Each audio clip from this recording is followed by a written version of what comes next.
नमस्कार, मी अश्विनी डिके। आज अश्विनी स्वादिष्ट किचन मध्ये एक अतिशय चविष्ट असा आमटीचा प्रकार आपण बघणार आहोत। आज आपण दोडक्याची आमटी करणार आहोत। खाल्ली आहे कधी तुम्ही? करायला अतिशय सोपी आहे आणि पौष्टिकही आहे। दोडक्यामध्ये विटॅमिन ए, सी, लोह आणि फायबर खूप जास्त प्रमाणात असतं आणि त्यामुळेच काय होतं, आपली पचनशक्ती सुधारायला मदत होते आणि वजन कमी करायला त्याचा विशेष उपयोग होतो। बराच काळ पोट भरलेलं राहतं। दोडक्यामध्ये पाण्याचं प्रमाणही भरपूर असतं, त्यामुळे उन्हाळ्यामध्ये शरीरातली उष्णता कमी करण्यासाठी त्याची खूप मदत होते। अशी ही बहुगुणी दोडक्याची आमटी आज आपण करणार आहोत। करायला सोपी आहे, घरातल्या साहित्यात बनणार आहे। पटकन साहित्य बघून घ्या, लगेच कृती करूया। आज आपण इथे दोडक्याची आमटी करतोय। हे बघा, दोडका अशा पद्धतीचं असतं। बाजारातून आणल्यावर स्वच्छ धुवायचं आणि हे वरची टोकं सालं काढण्याने आपण सोलून घ्यायची असतात आणि नंतर दोडकं चिरायचं। अशा त्या तुम्हाला सांगितलं त्या पद्धतीने मी इथे दोडका चिरून घेतलेला आहे। दोडकाच्या बिया कोवळ्या असल्यामुळे आपण तसंच चिरलंय। बिया जर का निब्बर असतील, जाड असतील तर काढून टाकायच्या। साधारण 150 ग्रॅम वजनाचा हा दोडका आहे। शिजवलेलं वरण 2 वाट्या घेतलेलं आहे। ओल्या नारळाचा चव, गोडा मसाला 1 टीस्पून, कोथिंबीर भरपूर आपल्याला पाहिजे तेवढी घालायची। धन्या जिऱ्याची पूड आहे, धन्याची पूड अर्धा टीस्पून, जिरे पूड अर्धा टीस्पून। गूळ घेतलेला आहे 1 टेबलस्पून। मेथी पूड 1 चिमूट घेतली आहे, पण त्याचा स्वाद आमटीला अतिशय सुंदर येतो। तेल घेतलेलं आहे आपण, खाण्याचं तेल 2 टेबलस्पून आहे। 1 टीस्पून लाल तिखट, चवीनुसार मीठ घालायचं आहे। इथे चिंचेचा पल्प घेतलेला आहे 1 टेबलस्पून। चिंचेचा कोळ असा तुमच्याकडे काढलेला नसेल तर तुम्ही चिंच थोडा वेळ भिजत घालून कोळ काढू शकता, किंवा या ऐवजी 2 आमसूलही घालू शकता। आता एवढ्याच साहित्यामध्ये आपली अतिशय सुंदर अशी दोडक्याची आमटी तयार होणार आहे। आमटी करायला घेऊ। पॅनमध्ये मी 2 टेबलस्पून तेल गरम करायला ठेवलं होतं। तेल गरम झालंय का बघूया। चांगलं गरम झालंय तर त्यात मोहरी घालते। मोहरी तडतडली की जिरं घालायचं आहे आपल्याला। मोहरी छान तडतडते, आता जिरं घालूया। थोडासा हिंग घालते। हळद आधी घालत नाहीये, आपल्याला दोडका त्याच्यावर टाकून थोडासा वाफवून घ्यायचा आहे।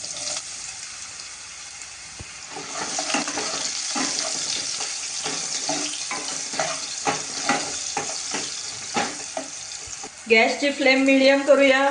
झाकण ठेवून एक 2-3 मिनिटं वाफवून घेऊया। दोडका पटकन वाफला जातो।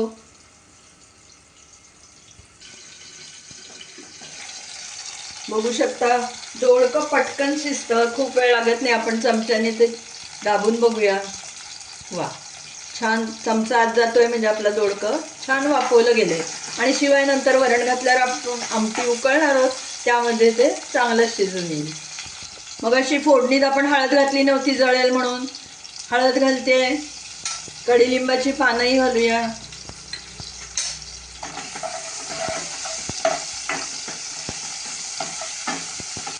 एक चिमूट आपण मेथी पूड घालणार आहोत, ती पण आता घालूया। सुरुवातीला घातली नाही, नाहीतर ती जास्त कडसर बनतं।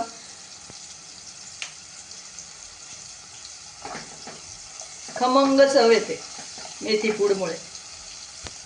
थोडं एक अर्धी वाटी पाणी घालते म्हणजे मसाला आपला जळणार नाही। आणि आता सगळं एक एक करून आपण साहित्य त्यामध्ये घालूया। लाल तिखट, तिखटाचं प्रमाण अर्थातच आपल्या आवडीनुसार कमी जास्त करायचं। धने जिरे पूड, आपला रोजचा आमटीचा गोडा मसाला, मीठ चवीनुसार, ओलं खोबरं घालूया। थोडंसं वर गार्निशिंग करायला ठेवते आहे। कोथिंबीरही घालूया।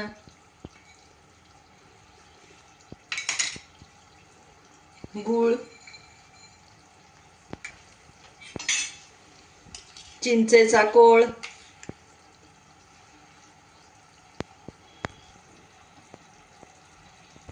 आणि आता हे शिजवलेलं घोटून घेतलेलं वरण आपण त्यामध्ये घालूया। 2 वाट्या वरण आहे शिजवलेलं।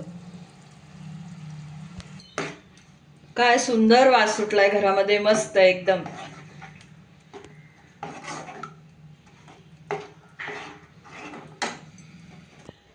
पाणी घालते वरणाच्या वाटीत घालून.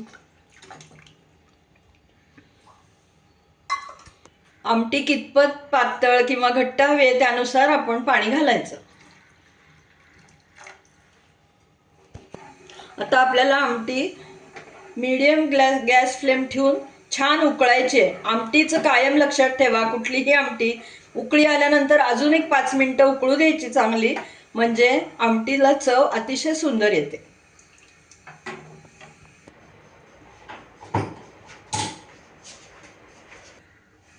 आपली दोडक्याची आमटी काय सुंदर झाली आहे बघा, रंग मस्त झालाय, उकळतंय छान, दोडक्याच्या फोडी चांगल्या शिजल्या आहेत. अतिशय चविष्ट अशी ही आमटी आहे. मग अशी आपण गार्निशिंगसाठी वरून ठेवलं होतं खोबरं घालायला, वरून ते घालून टाकते. आणि ही थोडी कोथिंबीर. मस्त आपली दोडक्याची आमटी तयार.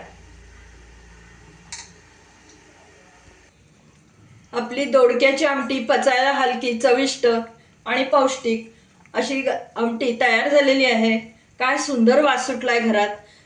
तुम्ही गरमागरम भातावरती तूप घालायचं, साजूक तूप, आणि ही आमटी घालायची. वाह, याच्यासारखा दुसरा मेनू नाही. भाताबरोबर खाऊ शकता, तसंच तुम्ही पोळी भाकरी कुस्करून त्यावरही ही आमटी घालून खाऊ शकता. चिंच गुळामुळे अतिशय चविष्ट अशी ही आमटी बनते. तुम्ही या पद्धतीने दोडक्याची आमटी करून पहा आणि मला नक्की कमेंट द्या. तुम्हाला जर आजचा दोडक्याच्या आमटीचा व्हिडिओ आवडला असला, ही रेसिपी आवडली असली, तर पटकन व्हिडिओला पहिल्यांदा लाईक करा आणि लिंक जास्तीत जास्त लोकांमध्ये शेअर करा. माझ्या चॅनलला जर अजूनपर्यंत सबस्क्राईब केलं नसेल तर सबस्क्राईब पण करा आणि तेव्हाच शेजारचं बेल आयकॉनही दाबायला विसरू नका, म्हणजे मी वेळोवेळी पाठवलेली नोटिफिकेशन्स तुमच्यापर्यंत अगदी लगेच पोहोचतील. पुन्हा आपण नवीन अशा छानशा हेल्दी टेस्टी रेसिपीसह लवकरच भेटूया. तोपर्यंत धन्यवाद.